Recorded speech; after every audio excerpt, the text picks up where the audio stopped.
All right, guys, welcome. This is a real treat you guys are going to get because I got six-time Mr. Olympia, Dorian Yates here, one of the most intense, fiercest trainers of all time, a guy I looked up to when I was coming up in my career in the early 90s, and I think the whole bodybuilding industry really did. They were all trying to emulate Dorian. Everyone was chasing Dorian. Dorian was the biggest guy we had ever seen up on an Olympia stage prior to this, and hopefully we'll get a bunch of his secrets here. Welcome, Dorian. Thanks, and thanks everybody for turning up. Sorry I'm a little bit late, but it's been so hectic at the stand, and the expo has been crazy busy. So anyway, I got here, and thanks for turning up. Well, it's good to get you on the couch here, and I could be your psychologist today, and you could give us all the secrets. I'll do my best, man. You let me know what you need to know, and I'll try my best. Yeah. Dorian, I've interviewed you before, and one of the things that I didn't get a chance to ask you is early in your life. I mean, I know you talked about having a very hard upbringing, and that you got in a lot of trouble early on in your career. How instrumental do you think that the circumstances around your life were to your success later in life? Well, I don't know, if it's correct to say it was a hard upbringing. I'm sure there's a lot of people out there who had tougher upbringings, but it wasn't ideal. Let's put it that way. I didn't really have much of a family structure. I left home at 16 and had to fend for myself. So yeah, I got into a little bit of trouble as a teenager, which, I mean, it's hardly surprising really. You got no family there, you got no structure and so on. So my family was basically the guys and the girls, the gang that I hang around with. That was our kind of family. So as far as what did that contribute to me being successful, if you like to use that word, then I think it was very instrumental. I believe if I had a comfortable life, let's say, a nice family, a comfortable life, a good start in life, I don't believe I would have had the hunger and the drive and the aggression, all those things that I took advantage of, because I felt like I had to fight and I had to build my life, and the bodybuilding was the way that I saw that I could do that, possibly. I didn't start out saying, hey, I'm going to be Mr. Olympia and I'm going to change my life, and by being Mr. Olympia, it was more like, I can see that I've got something as far as talent goes for this. I'm more muscular, I'm stronger than most of the guys around me, and I had a desire. It was interesting for me. The whole process was interesting. So, but mainly it was the drive to try to prove to myself and everybody else that I guess I was worthwhile and so on. So, I mean, it could have gone the other way. I was in jail at 18 years old, and I still come across some of the guys that I was in jail with, and they're still in and out of jail. They're still on that lifestyle, and maybe they didn't have a good start in life as well. But we all got choices to make, and I made the choice to put my energy into something positive, which was bodybuilding. And eventually, I opened a gym when I was British champion, and somebody came along with the money because I didn't have any money. Right. What do you think though inside you? There had to be some kind of some inner voice that said to you, go this direction as opposed to going that direction. It was like a survival mechanism that a lot of people don't have, and I'm sure a lot of people out there are experiencing the same thing. They feel lost. Maybe they don't know the direction to go in. How do you find that inner voice and go in the right direction? Well, to be honest, I didn't know if everybody feels like this or if they do feel like this. But I felt from very young that I was different and I was cut out for something different, but I just didn't know what it was until that thing came along. And, I think this is what it is. So for me, it was like that. There was the inner voice saying, this is the road you need to take. And in case you're in any doubt, we'll put you in a jail for a few months, Go to jail, we'll kind of change your whole outlook on life. Yeah. I remember distinctly, I told this story before, but it's just something that stuck in my mind. One of the guys that I was in there with, Jamaican guy, and he was a handful for everybody there, not for me, but for all the the authorities and everything. And one of the officers or whatever they were was talking to the guy one day, and says, listen, unless you fucking straighten yourself out and change your attitude, you're going to be in and out of jail for the rest of your life. And he just looked at him and he said, and so what? Do I give a fuck? You know? And I thought to myself, well, maybe you don't, mate, but I don't ever want to come back here again. Surely there's a better life than this. So I distinctly remember that moment. And they had a gym while I was in the jail. I was 18 years old. And I was stronger than everybody else. The first day you got there, they give you a circuit to do, mainly freehand squats, push-ups, chin-ups, this and that. You know, you get like 15 stations, whatever. You go and you do, I don't know what it was, 20 reps on each one. And you go around 3 times. And when you go around 3 times, you come and you sit your ass here. So bam, I've gone around 3 times, sat down before everybody else. And the guy's like, I fucking told you to go around 3 times. I'm like, yeah, I went around 3 times. He's like, let me see you do that again. I went around again. I was like, all right. I was like, oh, okay. And had you trained before that or done anything? I done a little bit, yeah, in the gym. I done karate, and I done about, I don't know, like 6 months of training in the gym. And I bought the muscle magazines. I bought Muscle Builder with Robbie Robinson on the front. Right. And you know, I was like, I love this stuff. But when I left home at 16, I didn't have anything. I didn't have a job, didn't have anywhere to live. Like, I can't do this thing. I'm not, you know, there's no way. So I guess it was in the back of my mind one day I would like to. And then the jail thing kind of spurred me on. But I left jail, and it took me 18 months to be in a position where I had an apartment, I had a job, wow. I had the means to be able to go and That's a long time, yeah. Get a gym membership and pay for the food and everything like that. So as I mentioned, I opened a gym, my temple gym, when I was 24 years old. I just won the British Championship. But I remember coming home from the British Championship with this big trophy, and you know, you got all the cameras going. I got like 100 people came from the gym to watch me. Everyone's going crazy. Right. I gone back home to this council estate, which I guess is like projects in America, something like that. You know, with no carpet on the floor, just a mattress or a bed, no car, no nothing, there's no newspapers knocking on my door, there's no TV cameras there. No, I still got jack shit, I'm still broke, but I'm British champion. And because of that, somebody came along and said, hey, how about we open a gym together? I put the money up, you know what you're doing, you do the work. So that was, you know, if only that happened from me doing bodybuilding, right, it was something really positive for me. So if it finished there and I didn't go to be a pro and be Mr. Olympia, I would still be grateful for what I got, you know? Well, one of the things that struck me is also as being really cool is that you said that when you dedicated yourself 100% to the bodybuilding, you said, you know, you put all your eggs in one basket, and there was no other basket, essentially, I had no which other was choice. like you were putting it all on the line, pretty much. Yeah, you know, good advice to say to people: don't put all your eggs in one basket and absolutely give everything to one thing. But I didn't have much other eggs anyway, so I did that. But I got the gym, and then I got to be pro, and the chance to be a pro. And I saw a lot of people around me that were basically doing the same as me. They were putting everything into this, right, but they weren't getting anything out of it. They were neglecting their family, neglecting their job, this and that, because they want to bodybuild. But realistically, what are you going to get out of it, you know? right.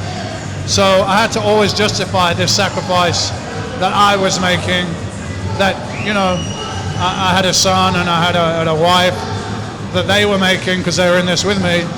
So I said, I'm going to go to New York, I'm going to do my first pro show, Night of Champions, and if I don't make the top 5, that will be the last contest I ever do. Because if I don't make the top 5, that tells me I don't have what it takes.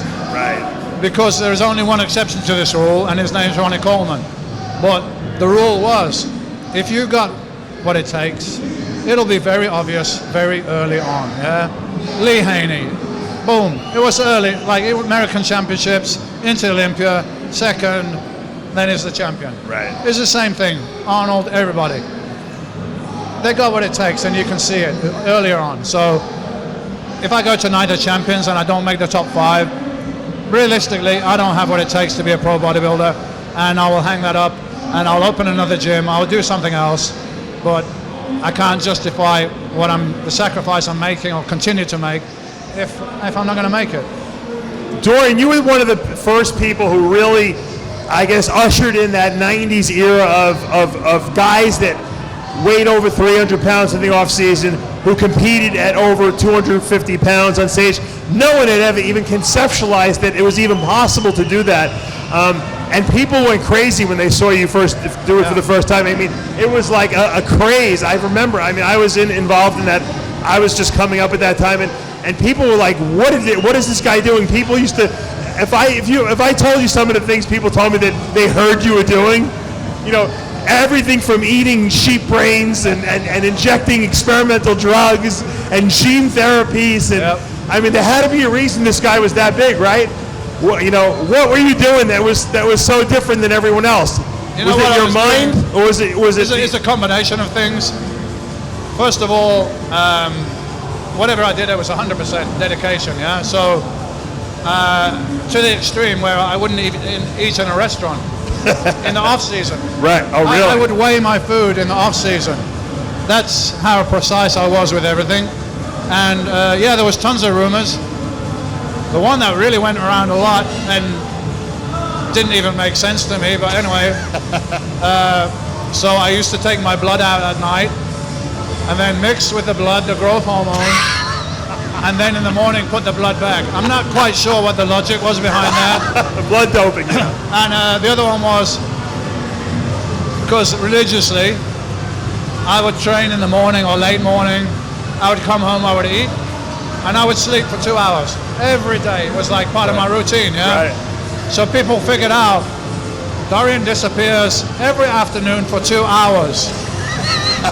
He's on dialysis, and he has a dialysis machine in his house, and that's when he does his dialysis.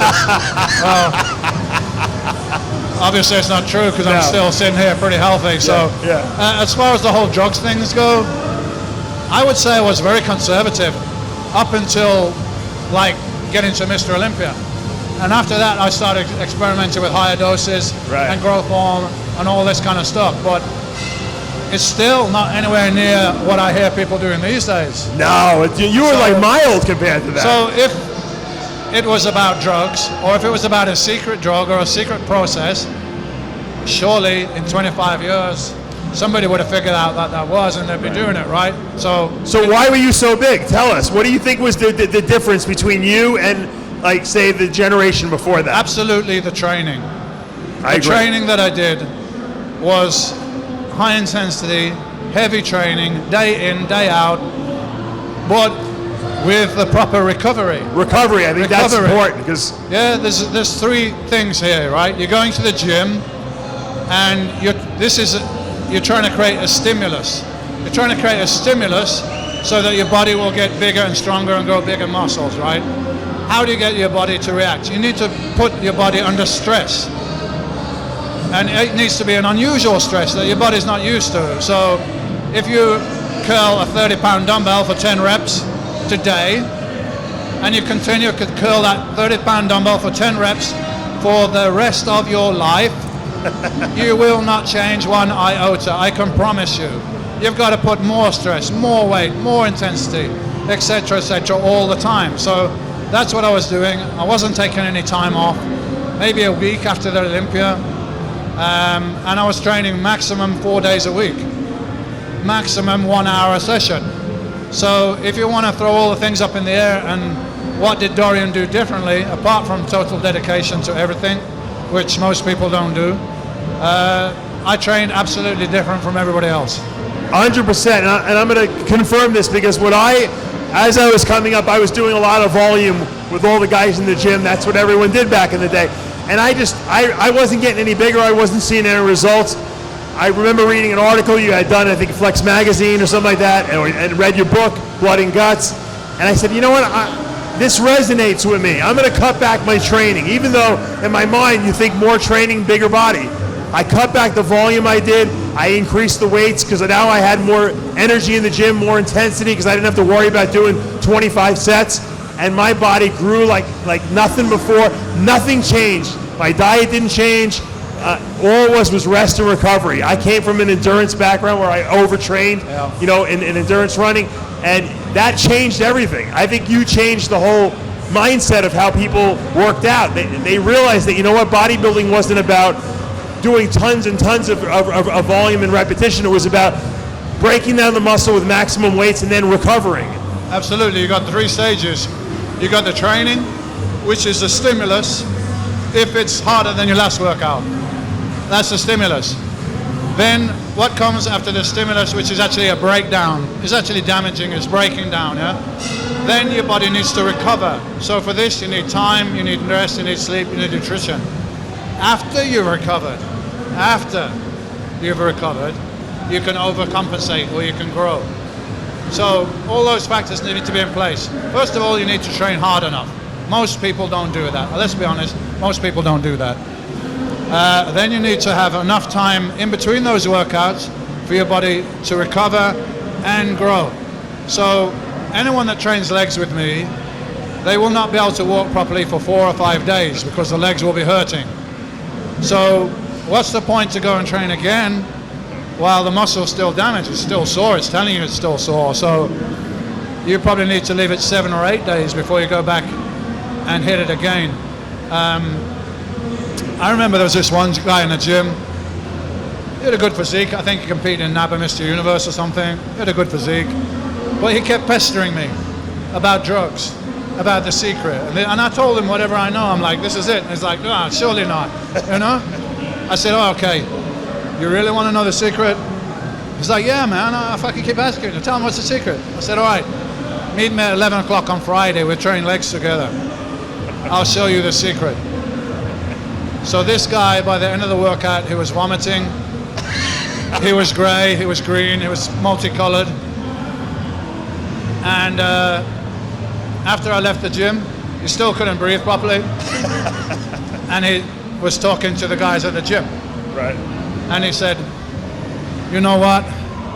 If that's what it takes to be Mr. Olympia, I don't want to fucking be Mr. Olympia.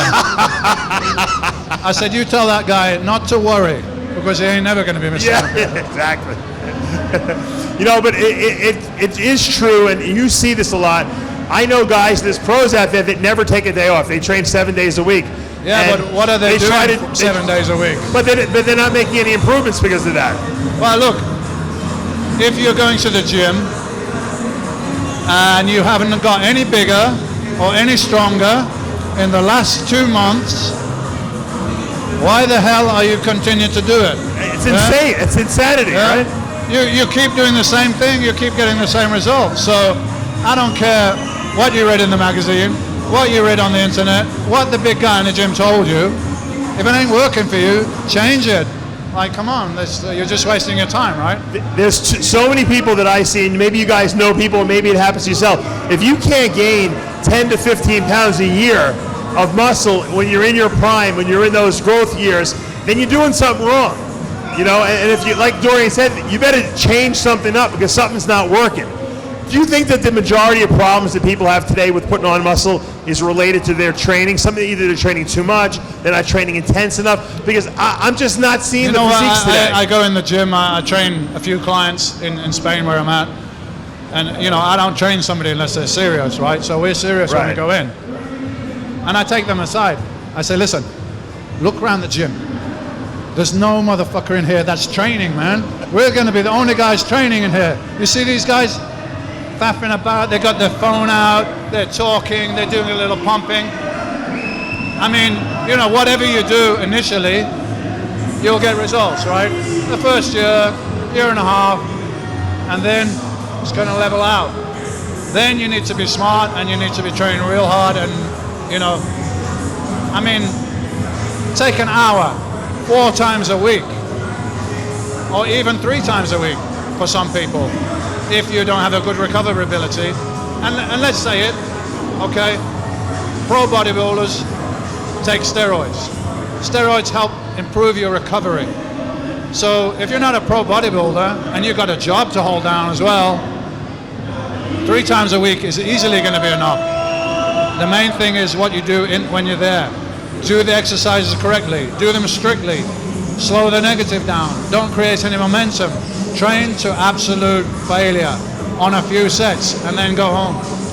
I found personally, and I don't know if you guys have experienced this, I was doing like a lot of volume like a lot of guys were, and when I cut back from like 20 sets to like 8 sets or 9 sets, I found that I was able to focus so much better on those sets, and I don't have to worry about, oh, I got to do 10 more or 20 more. I just knew that I could give 100% to 8 sets, way more than I could. I could never do it to 20 sets. And that I learned from you, and that changed the whole way my physique developed. Absolutely. There's a psychological aspect to it, yeah? So let's say me and you are training. Dave, we're going to do 10 sets of leg press. We're going to warm up for a few sets, and then we're going to go to failure for 7 sets. You ain't going to go to failure. It's impossible. Yeah, because even your subconscious, which is a part of your consciousness or your brain that you're not aware of, but it has a lot of effect on all your actions, yeah?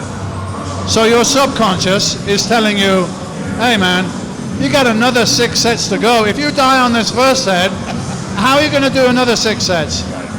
So I get clients, we do 1 set, medium weight to warm up, and we rest. Do another set, maybe 70% of max, still a further warm up, getting the mind ready, getting the body ready. Then I'll load that machine up and I'll say, right, we're going to do this to the absolute death. And when you think you can't do any more reps, I want you to lock that weight out of the top. I want you to take 2 deep breaths. I'll be this side of the machine, another guy the other side of the machine, and you take that weight down. And let's see if you can do another one. Usually people that train with me, even Chris Cormier, I mean, you can see the video on YouTube where he's puking up outside the gym. Even Chris, he told me, he said, I've never been there before. Because their nervous system can't handle it. It's too intense. It's a shock, right? It's a shock. And that's why you don't need a lot of it. You need that shock. Like Mike Mensa had this analogy, yeah? You need a certain stimulus, you need a certain amount of shock or intensity to get the result. Right. So if I got a stick of dynamite and I tap it gently with a pencil, what's going to happen? Nothing. So if I tap it gently with a pencil 10 times or 100 times or 1,000 times, what's going to happen? Nothing. Right. If I get a hammer and I smash that thing, bang, it's going off. And we're all blown to smithereens. Well, you know what? Also, I think it's important to know that the muscles are kind of just dumb machines that do what the nervous system tells it to do. So if you're really mobilizing your nervous system in the gym more than you are the muscles, because the nervous system is what's telling the muscles what to do. Absolutely, yeah. And the more and more that you do it, you get that pathway going, yeah. So that's what I try to teach people. It's not just about lifting heavy weights or throwing weights around. It's about using that weight as a tool and getting that connection with the muscle, so the muscle is working intensely as possible. And in order to do that, you need to have the weight under control all the time. Right. You need to slow down the negative. The negative part of the repetition is just as important as the positive. Arguably, it could be more important. More muscle damage is occurring. So why do I see everyone doing the gym bench press? Oh, I got it up. Boom. Right. Oh, I got another one. Yeah. No. Oh, I got it up. Work the negative. Boom, do the positive. Work the negative. That's the most important thing I can tell you today about your training when you go back next time. Try that. You might have to drop the weights down a little bit, but that's irrelevant. It's how much stress is going on the muscle. So let's say you're doing a barbell curl with 100 pounds, but you're using the lower back, you're using the shoulders, you're using momentum to lift it up. Probably if you had 70 pounds on the barbell and you squeezed it up to the top, and then you lowered that negative down with real control, and you did the set like that, you'd get much better results. And a lot of times, and I had to do this, you have to kind of start from scratch again. You have to re-teach yourself how to work out. And I got to the point where, I had to start bench pressing from 135 again until I actually did that. I would lower the weight so low, people would come over and try to help me. They think I was stuck. Yeah. But then I actually got stronger because of it, because I actually was building muscle now. And I think you got it right. Now, another important thing that happened in that early 90s, when you were really coming up, is high protein diets became the rage. Scott Connolly came on the scene with Metrex and really started educating people that, hey, you know what? You guys are not eating enough protein to put on the muscle you wanted. And I think how much protein at your peak were you eating per day? I was around 1.5 grams. per pound of body weight. And, you know, it's debatable, but that's where people seem to get the best results. A minimum, I think so. A minimum of 1 gram per pound of body weight, and obviously spaced throughout the day and so on. So yeah, I was around 400, 450 grams of protein a day when I was at my heaviest. Yeah, even in the off season. Yeah, absolutely. In the off season, yeah, that's when you're building a muscle, man. I thought I was eating more. I always assumed that you were eating a much higher protein diet. I kept protein consistent, whether it was off season or contest. I kept the protein consistent. The variable factor was the carbohydrates. Not to say that I went super low on carbohydrates, and again, that's very much an individual thing on your metabolism. Sure. You know? But the carbohydrates is where I took the calories from. Plus increasing my output. I did I would say cardio, but I mean, it's not cardio in the sense of intense cardio for cardiovascular fitness. It's more like calorie burning. So I do fast walking outside. I do like a 45-minute speed walk every day. Right. Or 45 minutes stationary bike. And I do that twice a day. So there's an hour and a half more activity that I'm doing that's burning calories. So my approach was not just to take the calories from the diet, take some calories from the diet, but increase my expenditure at the same time, and try to keep that expenditure moderate so that it's not interfering with my recovery from the weight training.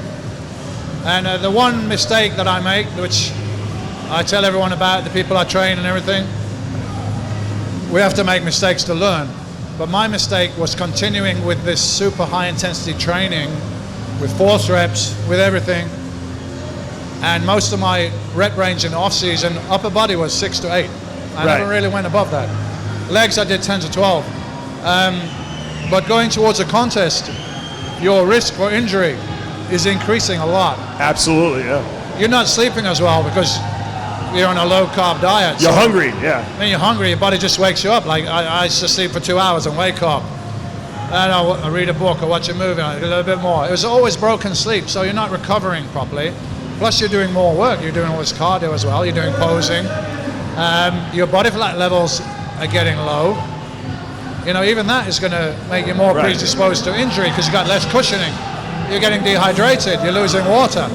All these things increase your injury risk.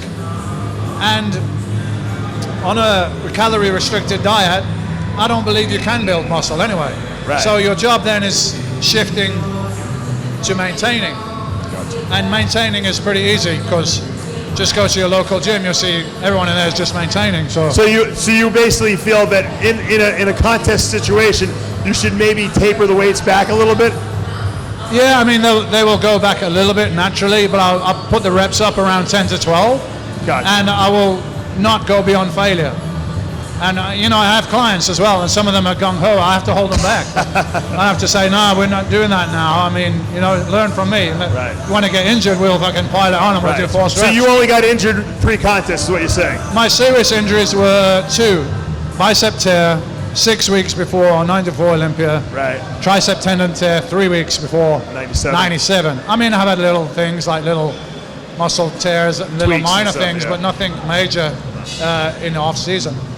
Interesting. You know, it's interesting because, you know, sometimes, you ask people, do you regret anything? And most people are like, nope, don't regret anything. But that's actually something that you actually, you know, looking back, said I could have fixed. Yeah, absolutely. Some things could have been better.